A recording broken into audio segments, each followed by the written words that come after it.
Welcome to First Strike here on VSiN. I'm your host, Dave Ross. For the next hour, we're going to break down an interesting fight card here at UFC Fight Night right here in Apex in Las Vegas. Abus Magomedov against Sean Strickland is the main event. A pretty deep card, as the UFC tends to do on some of these non-pay-per-view fights. Going to break down in just a second with Nick Kalikas, Finocchiaro, Dan Vreeland, and Kuhn. But let's put a bow on what we saw last weekend from Ilia Topuria.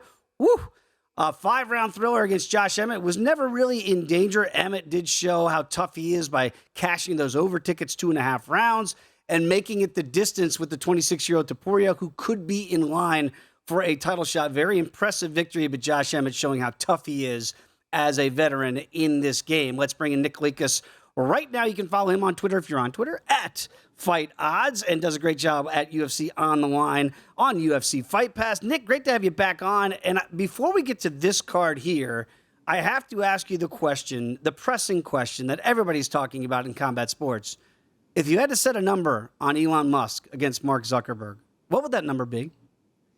Well, it just seems automatic because of Zuckerberg's recent posts and social media stuff that he has going on with him training and how serious he's taking it with the UFC, kind of renting out the Apex, all that's backstory. I think automatically the fans realize how serious this guy is about everything. So I think you got to shade towards his way. And from what I understand, it seems like it's that way too. But I'm starting to dig in a little bit more, hearing Musk has a little bit of a martial arts background as well. So who knows, man? I mean, it's a huge fight. All of us are going to tune in to see it, but it's a gimmick type of fight. So I think you have to make Zuckerberg a decent favorite because the betting public's going to be all over it. So it would be, again, if this fight actually happens, we're hearing UFC 300. Dana White's had a whole lot of things to say about whether or not this fight is actually going to happen or not. We'll find out. But I'm with you, Nick. It is a novelty, but it's one that a lot of people would be interested in. I couldn't imagine what those numbers would actually look like if the fight does come to fruition. Let's get to Magomedov here against Strickland here in the middleweight division in the main event this weekend. And what did you see this number open as? And are you seeing any movement here as we are on a Tuesday before we get to Saturday? Yeah, it was a very solid opener. I think it opened around minus 155, according to the Dom Best screen. Looking across the market, it opened around that price. It got bet up a little bit towards the Strickland side. Now it's coming back down. We're seeing sharp action hit the market the last 24 hours or so. So there is two-way opinions. And again, it's one of these spots where it makes sense, too. It's a competitive fight, competitive line, and you're going to have two different sides kind of battling it out here. So I think there is a case to be made for both guys. When you look at the total here, and again, potentially a 5-round fight here, it is set at 3.5 rounds for these middleweights, a minus 145. And we know that Strickland sometimes is not the guy that's going to go get somebody out of there right away. Juiced right now at minus $1.35. The over is plus money at plus $1.05. We saw last week where it felt like maybe a potentially under fight there. It did end up going over and going all the way to all 5 with Topuria. What do you make of this matchup here in the total? Are you seeing any nibblings on the over right now, even though it is juiced at $1.35? Yeah, it looks like the majority of the action is starting to trickle in on the over, which is tough, man, because on the Strickland side, you know what you're getting. He can hang in there for 5 rounds for sure. His cardio's not going to disappoint. He's tough. You expect him to kind of be able to go. Again, he's got a little bit of finishing ability, but we haven't seen that kind of come out of him for a long time. So on the Strickland side, it makes sense.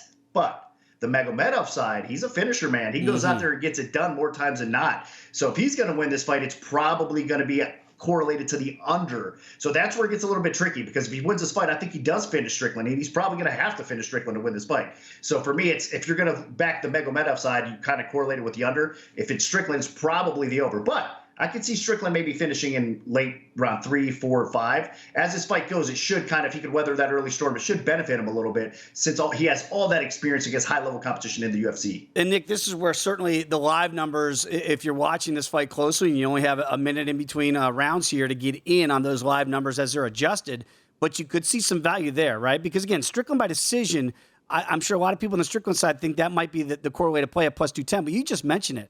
He might have finishing potential later on in this fight, KO, TKO, or DQ prop at plus 235. Sub, we don't see that happening with Sean Strickland as the long shot at 25-1. So if you're looking at the Magomedov side, would you look maybe to the KO, TKO prop plus 235, or you're already getting dog prices if you're backing Magomedov here at plus $1.25, no matter how the fight might finish his way? Well, I'd be tempted maybe to split it up a little bit, to take a stab at the exact finish result, like inside the distance or by KO, whatever the case may be, and then maybe sprinkle a little bit on him straight up as well, splitting up the two a little bit to try to increase that outcome a little bit better for you. But it is, again, it's a difficult spot, especially how long this fight's going to go. But I do expect if Magomedov wins this fight, it's going to be a highlight type of real finish. That's what we see from him. I mean, how fast was that and how impressive was that debut that he made in the UFC? Yeah, really, really impressive. And again, if you've been backing Sean Strickland, as I have, sometimes you say, keep your hands up. So that might be something you want to see Sean Strickland do. He's a curious fighter out there. Another main event, nonetheless, here for Sean Strickland. Let's get to the lightweight division here. Grant Dawson, really high ascent in the UFC co-main event against Damir Ismagulov here. And this is one of those tricky ones here because, again, younger guy in Dawson, 29, Ismagulov here at 32, coming off a loss for Ismagulov. Now, pretty much a pick'em. Dawson minus $1.05, Ismagulov $1.15. What do you make of this one? Feels like really close when you look at the numbers. It didn't open that way. I mean, Ismagulov opened at a decent favorite. I think he was around minus 185, closer to minus 200. But then the sharp group started pouncing right away on Dawson, and that's why you're seeing the line around a pick. There's a lot of sharp agreement coming in on the Dawson side. He's looked good, man. And again, with his social media posts, with his training, all the stuff that we're hearing behind the scenes, he looks to be in phenomenal shape. And I think he is kind of getting to the point where we wanted him to be, where everything's kind of starting to come together for him. So Dawson at a plus money price is definitely intriguing, and that's why so many sharps agreed and gobbled it up. Now, it's tough, though, because Ismagulov is so good. Obviously, he can wrestle. He should be able to outstrike Dawson on the feet, and he's got a dangerous submission game. So he's such a well-rounded fighter. This is a great test. I love this matchup, but it's a type of test where you kind of, at the betting window, have to kind of absorb that plus money and go after the plus money either way. So if Ismagulov flips and you get a plus money on him, then I think you kind of have to go that route. But right now I can understand why everybody kind of pounced on the plus money on the Dawson side. Nick, one thing we do see, it is juiced heavily here in this potential 3-round co-main event of over 2.5, minus 220. So they're not, at least right now, we're not looking at it like a lot of finishing potential. Because you mentioned Ismagulov, only 2 losses, only 1 for Grant Dawson. These are guys that are not used to defeat here. Do you think the prop market's going to get hit at some point, or do you think this is an overplay right now, over 2.5 rounds? If you want the fight to go the distance, you still got to lay $2, even though you don't have to pick a winner. Yeah, it's starting to trend on the over already. We're starting to see a little bit more action market-wide come in on that over. Again, if Dawson wins, he's probably not going to be able to finish Ismagulov because his submission defense and just defensively overall, he's pretty sound. And it's not like Dawson's going to go out there and spark him on the feet. So I think if he finishes him, it's probably on the ground. Ismagulov is the one you got to be concerned about if you are betting that total over because he is dangerous on the feet. And again, he's got a great submission game. So I don't think he subs Dawson, but you never know. As this fight progresses, if he could keep this fight standing, he's going to have his moments on the feet where he could get the finish. But I do agree that this has all the makings of an over type of fight, and that's why you're seeing the market go that way. I think both of these guys should be able to weather what they throw at each other, and it probably does hit the scorecards. All right, let's go up a weight here, up to welterweight, and look at Max Griffin and his fight against Michael Morales. Morales, a solid favorite right here against Griffin. Minus 240 we're seeing today. Again, 2.5 round prop here at minus $1.60. But again, there is some more finishing potential here, as evidenced by that total. What do you make of Griffin as a solid dog here? Well, I mean, he's been fighting really good. I understand he's kind of had his ups and downs, but this is another good test for Morales. Morales' hype is real. But Griffin is such a hard guy to deal with because it's not easy to wrestle him. He's got decent striking. He's getting more effective with that striking as well. So this is going to be a test for Morales. We saw the early action come in and hit the dog side of things, but now as we get closer, the backers are actually starting to lay that chalk on Morales. So we have early Griffin action, and now as we get closer to fight day, we're seeing a little bit more on Morales. So it's kind of bouncing back and forth. It's going to stay, I think, steady around that minus 230-ish range. We've seen a lot of Ariane Lipski here, the Queen of Violence, back in, coming off a nice win for Lipski. Maybe her career was teetering there a little bit in the UFC. Now she takes on Melissa Gatto, who's coming off a loss here. What do you make of Lipski? Again, a solid dog in this fight in the women's flyweight division. Yeah, Lipski's looked good. I mean, she had a huge win in her last fight over Aldridge. I think that goes a long way with confidence because J.J. Aldridge is a very respectable fighter in the weight class. So Lipski definitely has a lot of upside to her. She hits hard. She's got decent striking, but it's her ground game that comes into play sometimes and gets her in trouble. And Gatto is so well-rounded. That's why you're seeing her get kind of bet up. She opened a much lower favorite than she is now, but she has been bet up by the sharp market. And I'm still seeing some sharp groups coming in and taking it around -200, -210. So I wouldn't be surprised if this floats up even more than it is now on the Gatto side. So again, if Lipski can keep this on the feet, she's going to have a shot because her striking is definitely legit. But the Gatto side, she's just a more well-rounded fighter. Again, I understand she's coming off a loss. Tracy Cortez dug deep, was able to get the job done. But this is not the Tracy Cortez matchup for Gatto. She should have a lot more success in this one. Yeah. And I do like that side. Good news for Lipski winning her last fight. Now you get an angry fighter, Gatto, coming off that loss the last time out. Check him out also, Gambler's Perspective Podcast. Nick, you do a great job. Appreciate your time and information as always, my friend. When we come back, enjoy the fights, guys. Lou Finocchiaro next here on First Strike.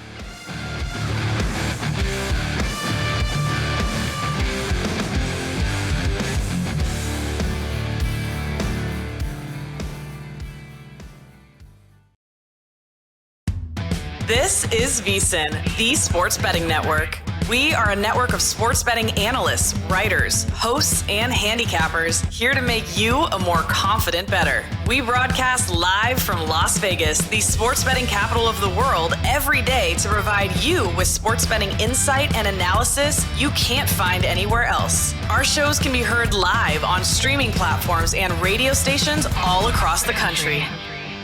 VSiN.com has the latest in sports betting news, betting splits, analysis, and picks. We have over a dozen daily and weekly podcasts to help you as a sports bettor. If you become a VSiN Pro subscriber, you'll have access to our 24/7 video stream, betting guides ahead of every season and major event, picks sent to your inbox every morning, and so much more. To learn more, head to VSiN.com and see all that VSiN has to offer. That's VSIN.com.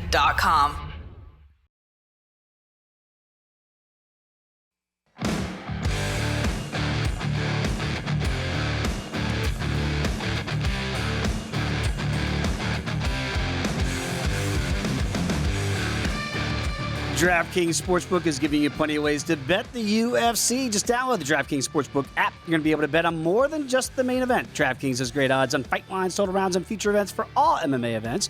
Eligibility restrictions to apply. See DraftKings.com/sportsbook for the full terms and conditions. Back here at Circus Sportsbook in fabulous Las Vegas, Nevada. Dave Ross here with you. We go out to Arizona, the great state, to catch up with our guy Lou Finocchiaro. You can follow him on Twitter at GamLou, and he's also the host of the BOUT Business Podcast. We'll get to that, Lou, in a little bit. I do want to ask you to start off with this main event with Magomedov here against Sean Strickland. And again, the bugaboo of backing Strickland sometimes is he fights other guys' fights, sometimes hands down. He's a very confident fighter. He did get a nice win his last time out. He's now a $1.50 favorite against Abus here. What do you make of this matchup? Both guys, you're looking in a mirror pretty much.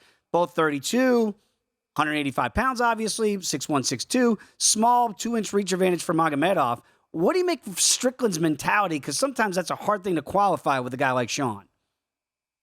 Dave, thanks for having me on. Love sharing thoughts early in the week with you about these fights. This fight in particular is interesting only because we have so little data on Magomedov. He's had one UFC fight. He's thrust into a great opportunity for him. I just wonder if, based on the level of competition he's faced and where he is right now, if he is really up to such a step up. This is a substantial step up. If you look at who Strickland's been in with, Pereira and Cannonier losses, but no shame after we've seen what Cannonier did last fight out. And then he beat Hermansson, and he's beaten other viable middleweights. He, by the book, is a reckless game guy that fought Pereira at his own game. And so I think you kind of touch on it.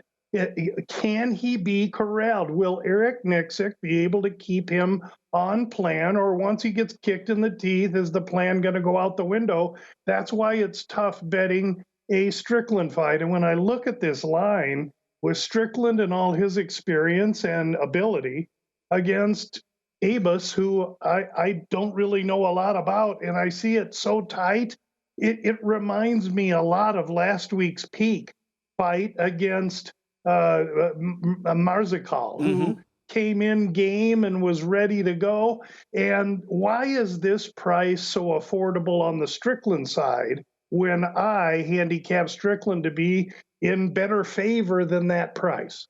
I'm with you. It's a bit quizzical here when you look at this. And the matchmaking here by Sean Shelby putting Magomedov in against Strickland is curious, right? Because Sean does feel like, as you alluded to, right there in the cusp, right? The Pereira fight would have gotten him a title fight had he not got knocked out that night. And so you wonder, does Sean Strickland think in those terms? Like, I got to put on a show here if I want to get back in that middleweight discussion for a title fight.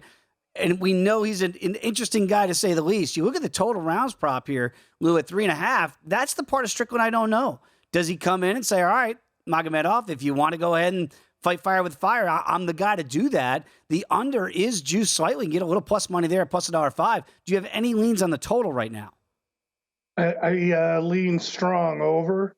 I lean strong that Magomedov's going to have to do whatever it is he's going to do if he does it early, because Strickland has got too much experience, too much ability, too much class. Despite his suspect IQ, he's got a great corner, and he's already been the route of playing idiot and spitting up on himself. Maybe he's learned and he's going to go out and win a fight. And if he does, then I think he's priced high. He's priced too low for that mentality. But trying to pin the tail on the donkey of his mentality is maybe a fight for someone else. No question. That is the wild card. What's going on in Sean's mind? So if you do back the Strickland side, to Lou's point here, it's a smaller number, minus $1.35 to play the over 3.5 versus Strickland at $1.50. So that could be one way to navigate this if you're on the Strickland side. Let's talk about the co-main here against Ismagulov against Dawson. And we know these are two guys right now. You look at them at 155 pounds, pretty good lightweights right here in this division. Young lightweights, 29 for Dawson, 32 for Damir. How do you see this fight? Because basically Vegas is telling you right now it's almost a coin flip.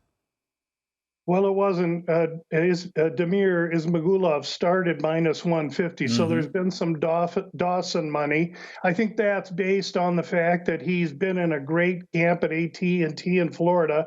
He exited out of Glory MMA a year before everyone else saw the writing on the wall. His game is better because of the vast amount of bodies and styles he gets to experience there. And he at 29 is a fighter on the ascent that's still finding his way at 155. Remember, he came from featherweight. Ismagulov, meanwhile, after a frustrating fight, a great fight against Arman Tsarukyan, just his last fight out, he lost a tough decision, a decision that he did lose, retired after, and now bounces back for this fight. I believe that Ismagulov's mental capacity is such that I feel better with Dawson. I did release him as a underdog plus 110 or plus 115 earlier in the week, but I think that this fight should be roughly a pick'em. I wouldn't pay any price for Dawson, but Dawson minus 110 or better, I would say is a legitimate position. Yeah, you got the best of the number here, certainly on the Dawson side, because that has flipped, and I wonder if it keeps going that way as we get closer and closer to Saturday. You see the total here juiced heavily to the overly. We can understand why, but is there potentially some finishing potential here for either guy here, or do you think really the over is the play at minus 220? I don't know how it would finish or who would finish outside of something flashy. I really think this is going to be a complete roll in the hay for 15 minutes. I think when they're standing, they're going to be against the fence and in the clinch. And when they're on the ground, I think that Dawson's going to be on top. Yeah, it does seem like right now that's the way that you can understand why it's at 220 to be juiced to the over here for 2.5 rounds. Fight to go to the distance without picking a winner. You still have to lay $2. You look up, you see Kevin Lee back on this fight card against Renat Fakhretdinov. Fakhretdinov right now is a $2 betting favorite against Kevin Lee. This is a guy that struggled throughout his UFC career to really find weights, tough weight cuts. What do you make of Kevin Lee now in 2023? I think the lesson learned here is under no circumstance, if you have aspirations to be in the UFC, stay in the UFC, or one day return to the UFC, do you want to PO the main man, Dana White? Lee has done that. and he gets welcomed back after eating crow and leaving. Now he comes back and they feed him this absolute Russian killer. So they're not making it tough on him. Beside the fact that this fight's at 170, he's fighting Renat, who's a legit welterweight at 170, but we know that Lee is really a 165er.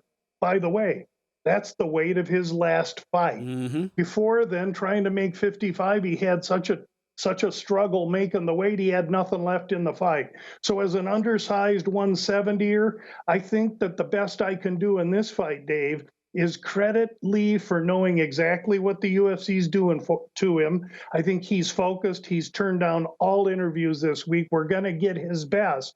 Does that equate or manifest itself into a Lee win? Maybe not, but I definitely think it manifests itself in an over and a fight that looks like a decision. Yeah, I'd say go back, say 4 or 5 years. He was one of my favorite people to talk to out of the UFC fighters. He's very focused, but you're right. A lot of that becomes has happened because of where he's gone, leaving the organization and now coming back. A really tough fight for Kevin Lee back in the UFC. Let's go to a fight that I know you're just intrigued because of the, if you like to see people throw down, you're going to see it with Ishmael Bonfim against Benoit Saint-Denis. What do you make of this one here? Because Bonfim, you can understand why, is a big favorite after his last fight out.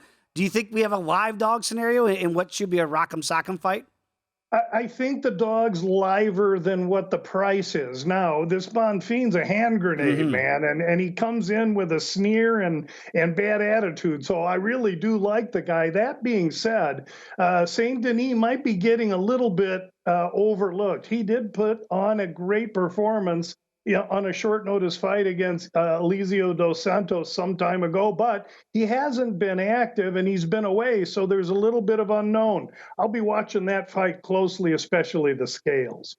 As the host of the Bout Business podcast, Lou Finocchiaro, tell the people what they get when they listen each and every week. They're going to get return on investment. Right now we're running about 16%, so 4 or 5 releases each week.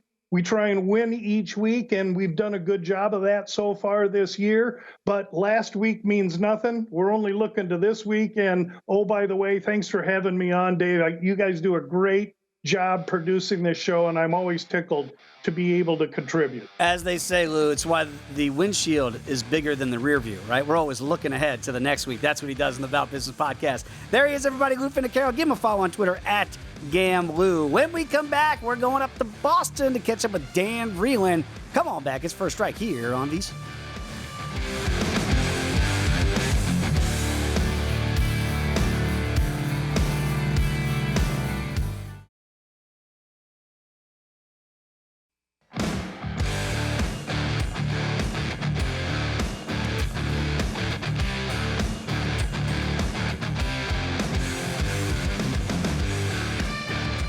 It is always football season here at VSiN, which is why we're giving you our 2023 NFL guide just a little bit early.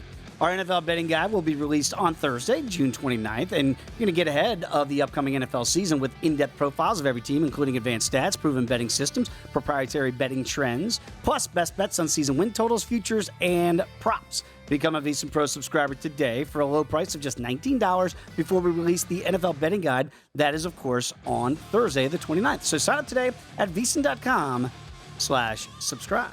Dave Ross back here in Las Vegas. Let's ship it up to Boston with Dan Vreeland. You can follow him on Twitter at Gumby Vreeland. Also, SGP MMA Podcast and the host of Top Turtle MMA Pod. Dan, great to have you back on the show, my friend. I do want to start with a fighter that you might have to talk me into backing again. And that would be Alexander Romanov against Bogoy Ivanov here. If you've been watching Romanov recently, and I bet him last time, it's one of the worst wagers I've made here in the last couple of years. Weight can be an issue. He's coming in 264. We know Bogoy is no small guy himself at 256. Do we worry about the conditioning, shall we say, of Alexander Romanov? How do you see these big boys throwing down here on Saturday? I actually worry way more about his mental space because while, yeah, you could definitely attribute that last loss to his conditioning and say, he just got tired. I think he just looked mentally broken when he didn't hit a takedown. Because he's a guy who I pegged as being a champion, title challenger, top 5 kind of guy, because his ground game is so devastating. He's so good on top. He finishes people on top. But the problem is that when he can't get it there, he looks kind of listless. Like he looks like he has no idea what to do. And I worry about that against Blagoy-Ivanov, because Blagoy-Ivanov is a guy who comes from a Sambo background. He is a guy who knows his takedown defense. I think all he's got to do here is stuff, Romanov a couple of times here. And I think Romanov is going to break. And I don't think Romanov's got it with the hands. So, you're telling me I got to talk you into backing him. I'm not going to. You're going to have to find somebody else to, because I actually think the dog money here on Ivanov, and just knowing that, he's going to have advantages on the feet, is enough of a reason to back him. Absolutely. It's really tough right now. I've been following him closely, as we have, certainly Romanov, to back him as a fave. Now, I look at the rounds prop here for this potential 3-round fight. If you think these guys are going to make it 15 minutes in the octagon, we'll give you a plus $1.75. You don't have to pick a winner.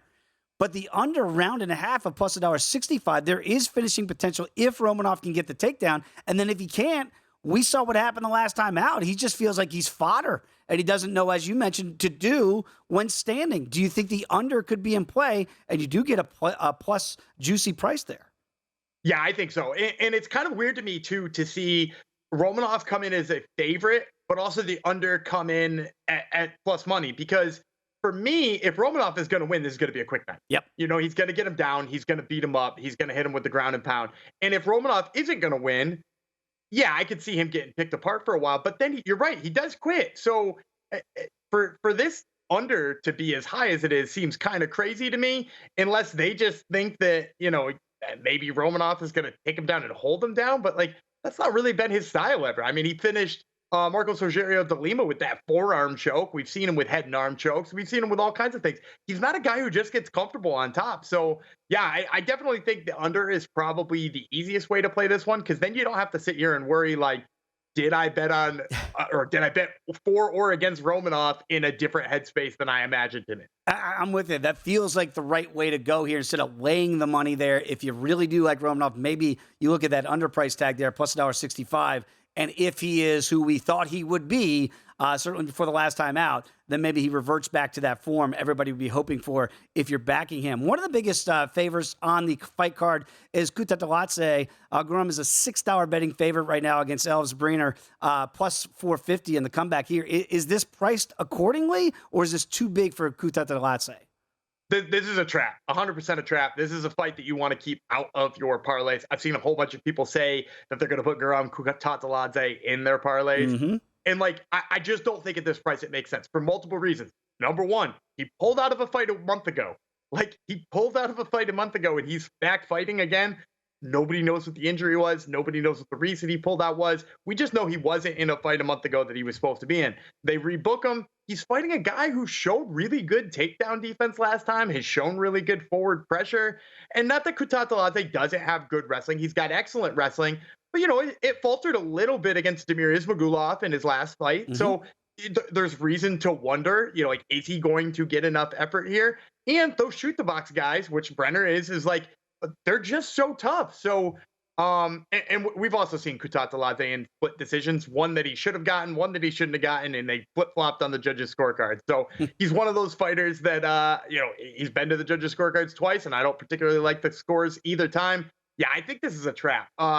If gun to my head, you're making me pick a winner, I'm going to pick Kutateladze, but definitely not at that price. What about this way to handicap this? And I'm with you. Beware of those parlay busters instead of laying the $6 price tag there in your cards. The over here, 2.5 rounds, much more affordable, minus $1.20. Is this a fight that you think, you mentioned the other fights that have hit the cards, that has that potential again?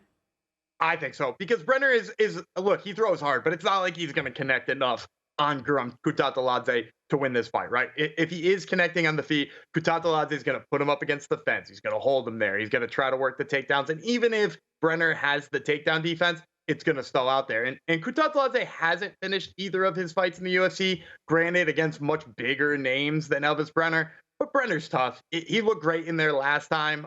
Say what you will about his decision too. Speaking of weird decisions, but say what you will about his decision, but he was tough in there and he was game the whole time. And like I said, those shoot the box guys seem to be.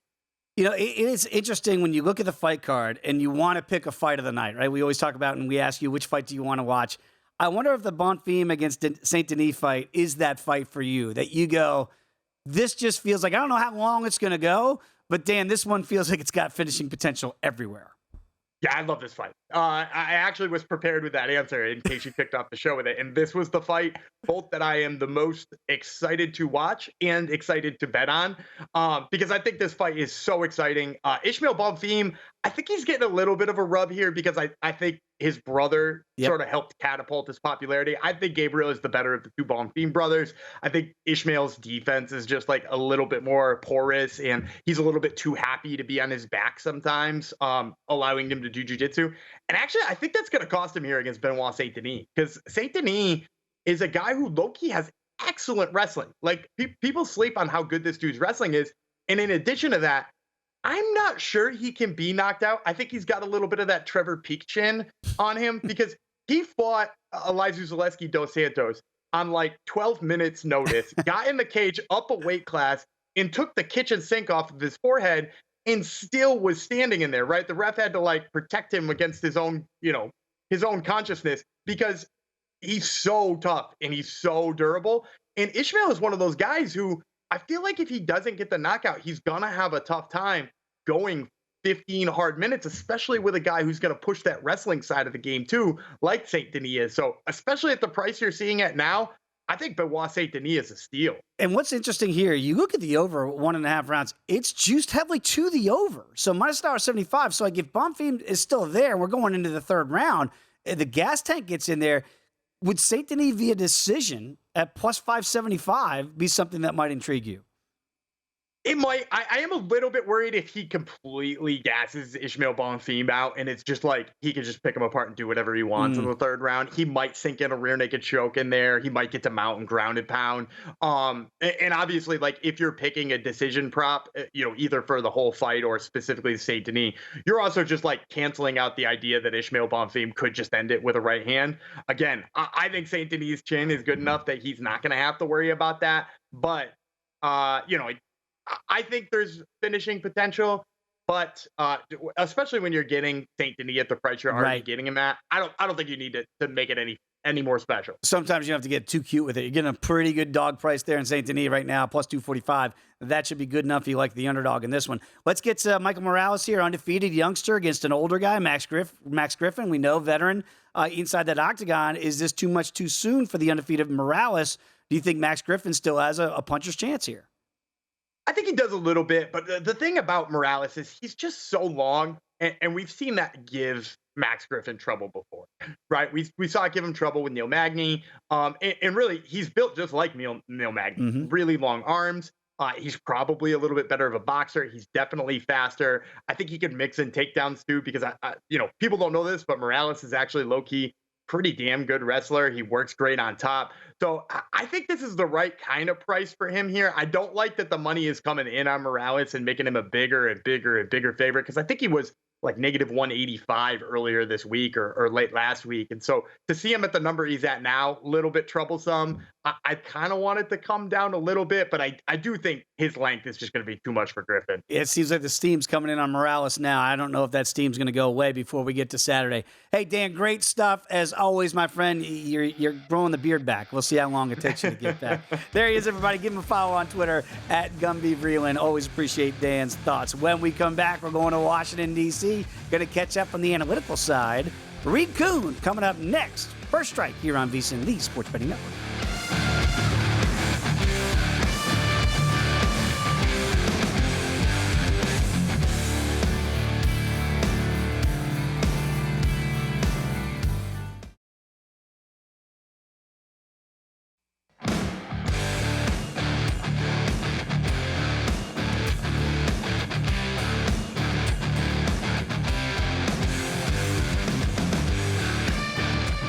We continue First Strike here on VSiN. Dave Ross in Las Vegas. Let's go to the nation's capital, Washington, D.C., to catch up with our guy, Reed Kuhn. You can follow him on Twitter at Fightnomics. Does a great job on ESPN Plus as an MMA contributor and the author of the book Fightnomics, which I believe should be right behind you, Reed. I'm looking for Fightnomics behind you there with all your bourbons that you have. I want to get to one thing before we get to this card.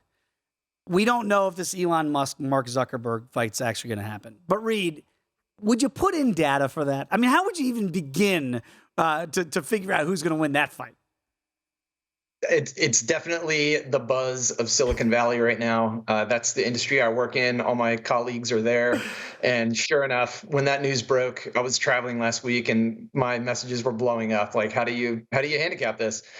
Just one rule of thumb, which is actually in Fightnomics, is that when you have a greater than 10-year age differential, and that would be true in this case, it's actually 15 years. Zuckerberg is younger 15 years than Musk. The win rate goes above 80%. Just ignore everything else and just look at that one number. You get a very high win rate for the younger guy. And in this case, he's training. I actually have some friends who were at a recent BJJ tournament and saw him compete, and they said he looked extremely fit. So obviously I'm going with Zuckerberg on this one. No doubt about it. I opened my line at minus 400 when I first heard it break, and it seems like that's about where the market's going. But, if this actually happens, people will watch. It's insane. Numbers all over the place. If DraftKings, we were seeing $1.60 for Zuck plus $1.40 for Elon Musk. Musk says he'd employ the walrus technique. He would get Zuck down to the ground and then just lay on him. I don't know if that's somebody I'd want to back at that small price tag at plus $1.40. But again, we don't even know if this fight's going to happen. We're hearing now that Elon Musk's mother has said, I'm not going to let my son fight. He's in his 50s. Sometimes you got to let a grown man do what a grown man wants to do. Let's get back to some fights I know you have more data on than this one here. And I do want to start off here with the co-main event. When you look at Damir Ismagulov against Grant Dawson, because Ismagulov, really good fighter. We understand that. Was a big favorite. It's come down here. Retired after his loss. Now he's back in. Grant Dawson's a young gunner, but he does have a loss on his ledger as well. What are the numbers showing you here in the co-main? Yeah, what really leapt out to me on this one was the grappling. And I sort of assumed that Ismagulov was going to be a great grappler, and he only fell short against Arman Tsarukyan. So that tells me, hey, maybe he's really good, but he's not elite. And then I looked at the flip side, and I look at Grant Dawson. And when you line up this entire card, at least the fighters that are measurable, Grant Dawson is by far the most effective wrestler on this card. He spends over half of all fight time controlling people on the mat. That's a number I usually look across the fight card just to see who leaps off the page. It's Grant Dawson, and he has a ton of submissions. And where did Damir fall short? Against a grappler. And so this one actually says to me, hey, I think Grant Dawson has a shot here as the dog. And you're right, the price came back a little bit. It's almost a pick 'em. So maybe it's time to grab that price while I can at even plus money. But yeah, I think there's upset potential here. And normally I know the numbers, and certainly your Uber tail of the tape shows it here with the check marks going to Dawson. You normally back those wrestlers or guys that can control, as you just alluded to there. The total is juiced heavily at 2.5, and I normally don't want to lay over $2 here for anything if you can avoid it. But does that lean you possibly to Dawson via decision, which you get a plus $1.90 right now, or do you think there might be risk that he could actually get a finish in that case, either ground and pound or via sub? In this case, I think that the submission prop would be a better angle here for Grant Dawson. I just think that that is the most likely path to victory for him. And look back at his most recent performance. He outgrappled an Olympic wrestler handily. He was spending the vast majority of the round in control, finally got in the rear naked choke. He knows how to wait for that. And 3 rounds is a long time to hope for that. So Dawson by submission is very interesting to me if you can jack up that plus 100 number even further, since I am leaning towards the upset. I want to get to a couple fights here, and one, again, that I expressed earlier to Dan Vreeland on the program here, Reed. It's just really hard for me, recency bias, of backing Alexander Romanov here as a favorite, right? And he is a favorite again against Blagoy Ivanov here. And we get it that it feels like he's got to get a takedown. And I know the numbers normally back the wrestler, but if he doesn't get the takedown like he did in this last fight, he looks like he's a fish out of water. So what are the numbers showing you there for a guy that we had these ultimate expectations for? Then he looked like he was kind of out of shape, and the gas tank, you just saw it right away in the first round. He had no gas tank. How do you back him? Do the numbers support it at all with Romanov minus $1.40 against Blagoy here, plus $1.20 on the underdog? Yeah, this is a tricky one because I think the context does matter. There was that fight, I think it was against Marcin Tybura, where he seemed to be doing okay and he gassed hard. And I think, if I'm remembering correctly, I believe that was at high altitude. And when you throw a heavyweight at high altitude in Salt Lake City or wherever it was, you can expect to see that if they don't get into town a lot earlier than the typical Tuesday of fight week. So I saw someone gas hard who was just unprepared for the altitude. Now, the Volkov fight with Romanov, he was facing one of the better strikers and someone who is very large frame, rangy. And Volkov is really good at forcing people to strike with him, and that's how he wins. And I think Romanov was just not at that level yet. Now, let's rewind and pull back a little bit and come here to Ivanov. I just don't see him having either of those two skills. First of all, this is not going to be at high altitude. And secondly, his takedown defense, his ground game hasn't been a strong point for him. And then you look at the striking. Can he just simply bang and like get a one-punch knockout on Romanov? And, you know, Ivanov has one career knockdown in all his time, over 100 minutes of fight time, which is unusual for a heavyweight. So I just don't see the ingredients that we have seen in the past that stumped Romanov. And if you don't stump him with something kind of crazy, yeah, he's eventually going to drag you down and beat you up on the ground. And that is what I expect here. 3-round fight here, potentially. The total right now sitting right in the middle at 1.5 rounds, juiced heavily to the over 205. So if Romanov does get this fight down to the ground early, could he finish? Is that under possibly in play at plus $1.65 if he can get it done inside of 7.5 minutes? That's how it would happen. If Romanov gets it down early and gets a submission, that's probably happening in the first round. And so, yeah, you're getting plus money on the expected outcome. That is kind of the way I see this going. However, these are heavyweights. He could be content to just ride out a couple rounds, knowing that he has to be conservative coming off 2 losses. I would be inclined to grab the under, or I'm just going to go for Romanov by submission, where I might get a little bit better price. We'll see where the prices go during fight week. But yeah, I think the storyline here is that Ivanov is going to end up on his back, and maybe even with Romanov on his back at some point. And maybe getting a submission. So Alexander right now plus $1.70 via sub as we talk on a Tuesday.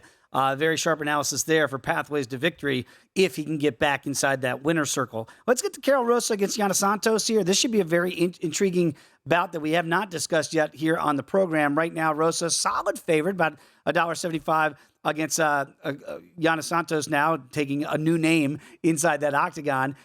Getting up there in age, 33, Rosa 28. What do you make of Rosa being a solid favorite here, minus $1.75? If you look back at her record, you have to keep in mind that her wins have all come against fighters that are no longer in the UFC. But then her 2 losses, at least she survived. She survived against decent talent, Irene Aldana, Norma Dumont. So she has hung in there with good fighters and lost, but her wins all came against people who have washed out or were past their prime. And so I got to factor that in when I see that, yes, okay, she has the better striking metrics for sure. She even has better ground control than Santos, but the numbers are actually enough where the plus money here is attractive to me on Santos. And that's because the win probability is coming out close enough to 50% that I'm just going to take that juicier number with Santos at plus money. And so it also screams over. I mean, this one clearly is going to, people are going to be back in the over on this one, or the fight goes to decision. So I might be looking for that Santos by decision prop as a small play, but the over or fight goes the distance, that's going to be your parlay of the night. You can parlay that with whoever is a big favorite. Yeah, that over right now, juiced heavily over 2.5 rounds here at over $3, minus 315. So maybe Santos via decision, get a little bit more juice there. Already a sizable underdog, so you can actually extract a little bit more there if it does, in fact, go the distance. I know in the main event, and I just want to ask you very quickly in the last 45 seconds that we have here in the program, when you've got data on one fighter and not as much on the other, and Magomedov here against a guy like Sean Strickland, which you have a lot of data on, do you pass on a fight like that when you've got a newcomer, if you will, in a very tightly lined main event here? Strickland, a small favorite, minus $1.50? Yeah, I do, just because I got nothing to deal with on Magomedov with 19 seconds of data. But just looking at Strickland's stat line, you do see that he is active and he is accurate, but he is vulnerable to power. And I think that's how things went down with Cannonier, is that he got dinged up a little bit, and it's the damage. It's eating those punches that cost him on the cards, even though he was also very busy. He has very good takedown defense, so you can't really bank on the fact that you're going to pin him for 5 rounds. You do have to box with him, and he's just very clever with that boxing. He's very tricky to deal with. So someone has to come in who's rangier, and Magomedov is, and blast him, make him pay for taking those chances. But still one I can't touch. I just want to see if this guy lives up to the hype. Absolutely. We'll find out on Saturday. Reed Kuhn, appreciate you as always. Enjoy the fights, everybody. We'll see you next week on First Strike.